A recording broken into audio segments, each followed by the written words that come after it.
اللہ کی ذات پہ مضبوط یقین آپ کی زندگی کے 90% مسائل خود بخود حل کر دیتا ہے۔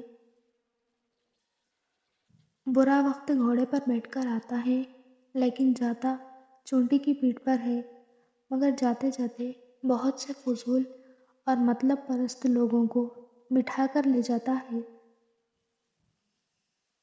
اگر نیک اور مخلص بننا چاہتے ہو تو شبنم کے قطروں کی طرح شفاف ہو جاؤ۔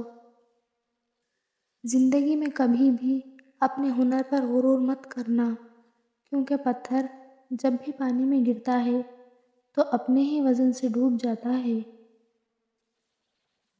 کچھ لوگ قسمت کی طرح ہوتے ہیں جو دعاؤں سے ملتے ہیں، اور کچھ لوگ دعاؤں کی طرح ہوتے ہیں جو قسمت بدل دیتے ہیں۔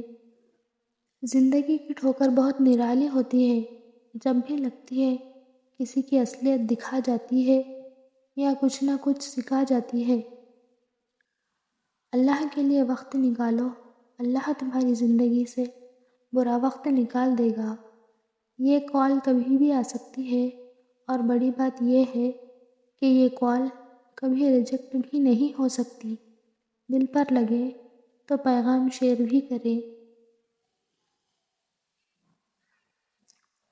جس طرح سمندر اپنی لہروں کو اپنے حدود میں رکھتا ہے، اسی طرح ماں اپنی اولاد کا ہر دکھ اپنے دل تک محدود رکھتی ہے۔ دوسروں کے آنسوؤں کو زمین پر گرنے سے پہلے اپنے دامن میں جذب کر لینا انسانیت کی معراج ہے۔ انسان میں لچک ہونی چاہیے۔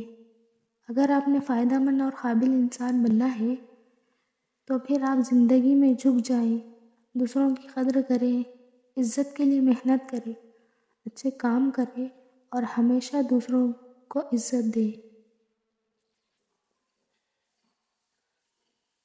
رب العالمین کی نعمتوں میں سے ایک نعمت غم و تکالیف کی شدت کا وقت کے ساتھ ساتھ مدھم پڑنا بھی ہے۔